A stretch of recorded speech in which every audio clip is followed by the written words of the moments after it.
नमस्कार दोस्तों, YouTube के वैदिक एस्ट्रो वास्तु चैनल में आप सभी का हार्दिक स्वागत है। मैं अजय कुमार जैन आप सबका हार्दिक अभिनंदन करता हूँ।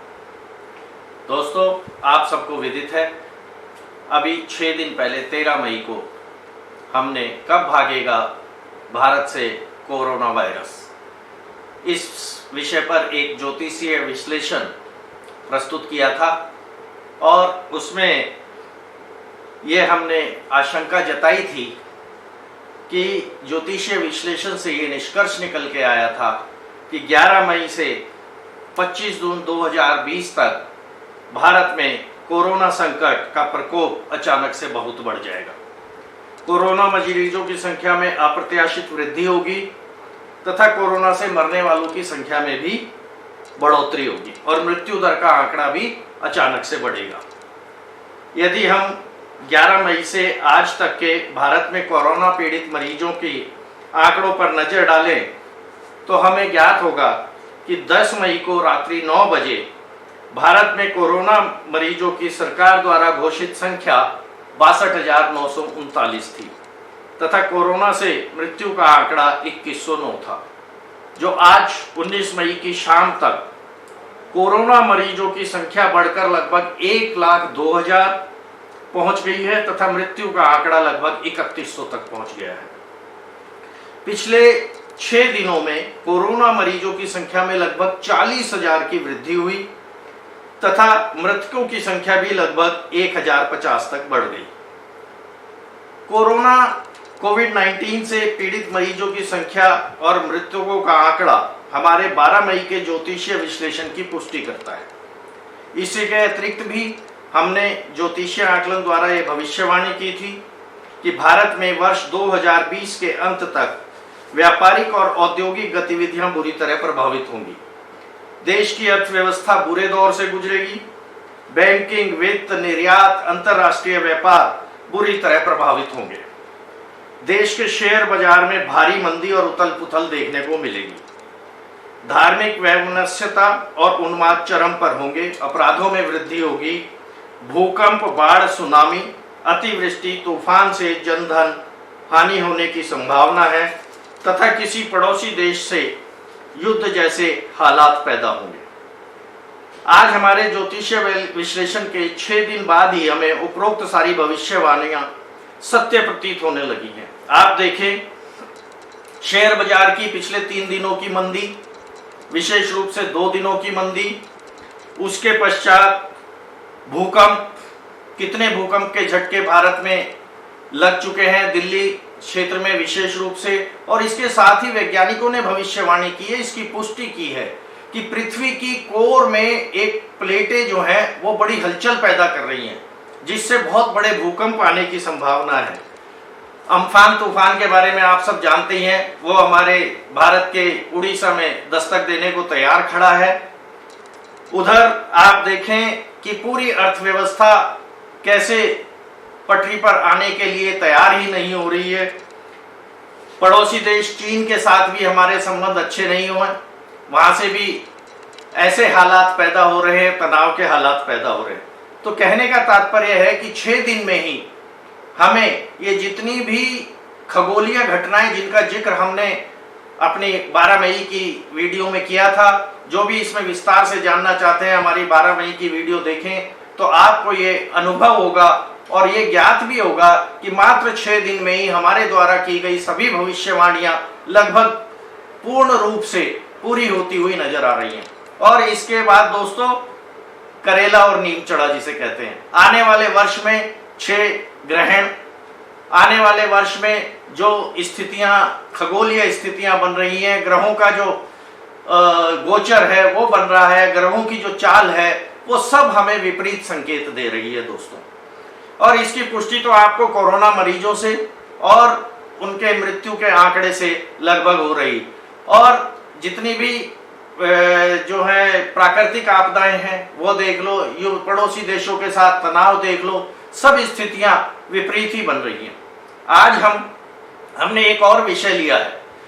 केंद्रीय सरकार ने 20 लाख करोड़ का एक आर्थिक पैकेज राहत की घोषणा की है अर्थव्यवस्था को पटरी पर लाने के लिए। आज हम उसका ज्योतिषीय विश्लेषण करेंगे। क्या भारत की अर्थव्यवस्था इस 20 लाख करोड़ के राहत पैकेज से पटरी पर आ जाएगी? भारतीय अर्थव्यवस्था की क्या स्थिति होगी? इस वर्ष क्या स्थिति होगी? आने वाले वर्षों में क्या स्थिति होगी? क्या भारत की अर्थव्यवस्था, जैसा कि प्रधानमंत्री श्री नरेंद्र मोदी जी ने अपने 12 मई के रात को 8:20 पर जो राहत पैकेज की घोषणा की है, क्या उससे अर्थव्यवस्था में सुधार दृष्टिगोचर होगा? इस सब पर हम विस्तार से चर्चा करेंगे दोस्तों।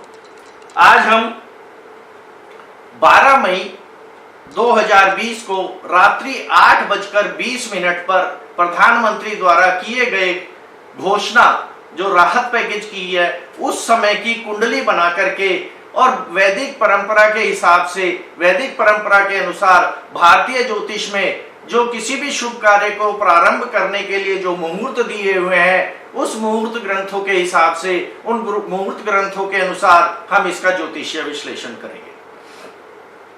भारतीय वैदिक परंपरा में बहुत सारे मुहूर्त ग्रंथ उपलब्ध हैं। मुहूर्त चिंतामणि, मुहूर्त गणपति, मुहूर्त मार्तांड, मुहूर्त चिंतामणि और मुहूर्त गणपति, ज्योतिर्वेदावरण, अनेकों ग्रंथ जो हमारे ऋषि महर्षियों ने रचना की है, जिनकी कि ये कहा गया है भारतीय परंपरा में, किसी भी शुभ कार्य को अगर हम किसी शुभ मुहूर्त में प्रारंभ करते हैं तो वह उसका 80% सफलता निश्चित ही प्राप्त हो जाती है। पहले से ही यह तय हो जाता है कि अगर हमने कोई कार्य का प्रारंभ शुभ मुहूर्त में किया है तो उसमें 80% जो संभावना है वो पहले ही निश्चित हो जाती है।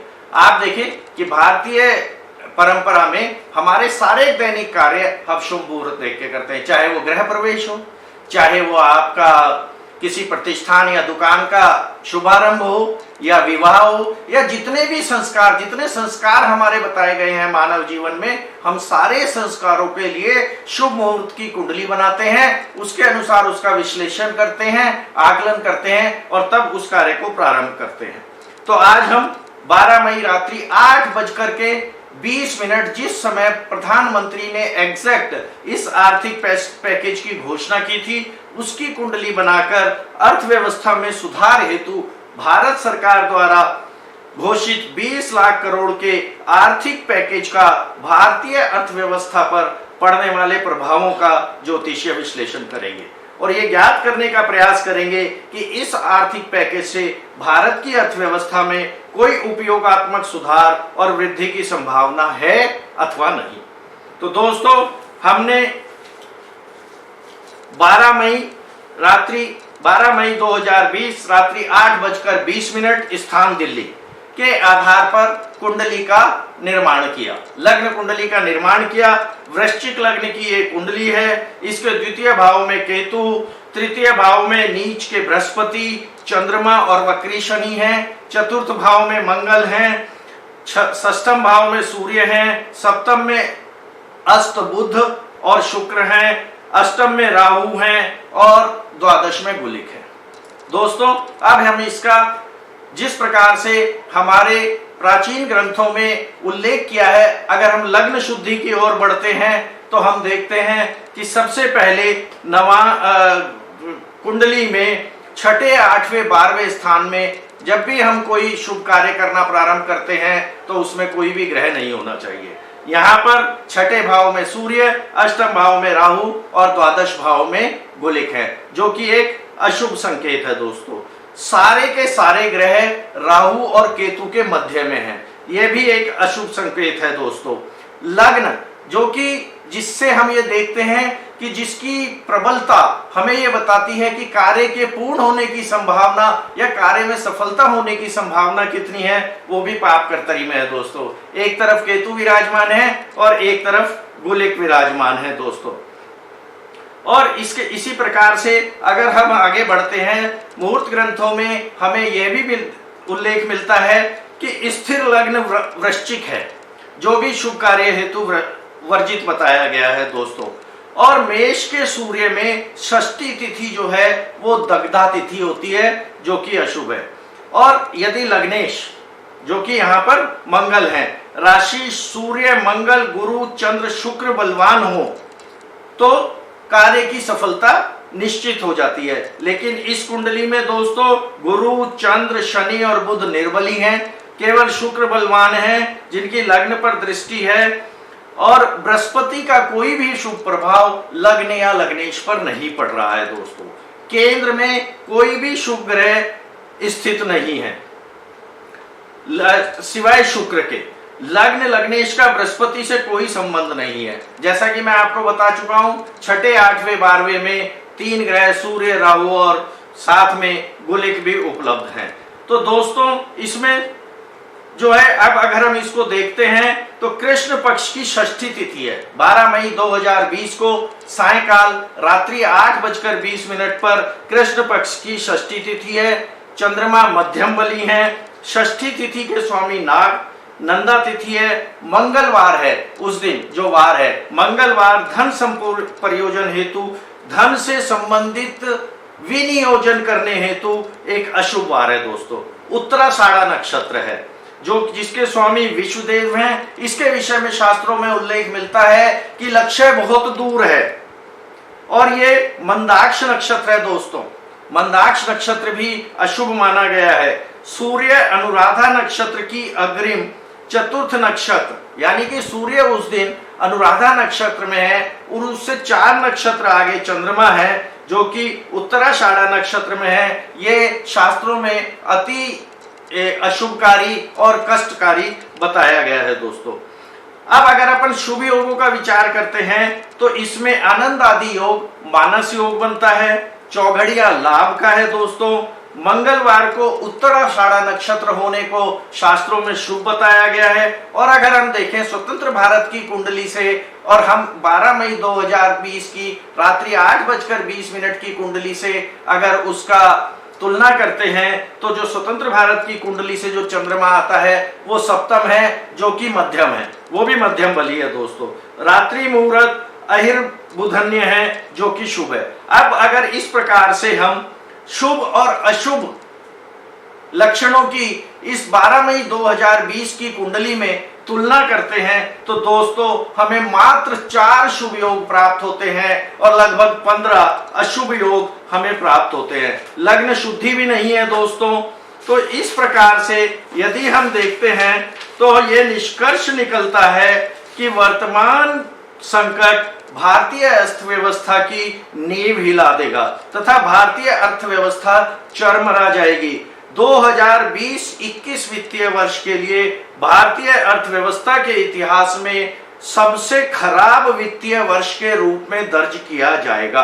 आने वाले 2-3 वर्ष भारत की अर्थव्यवस्था भारी मंदी के दौर से गुजरेगी।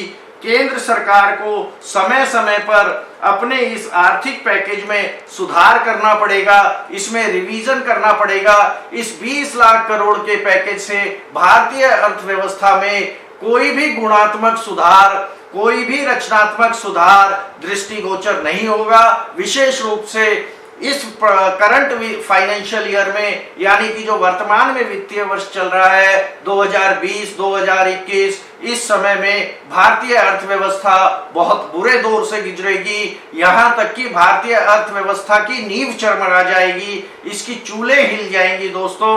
ये बिल्कुल 12 मई 2020 की रात्रि 8:20 की जो कुंडली है उससे तो ऐसे ही संकेत प्राप्त हो रहे हैं दोस्तों।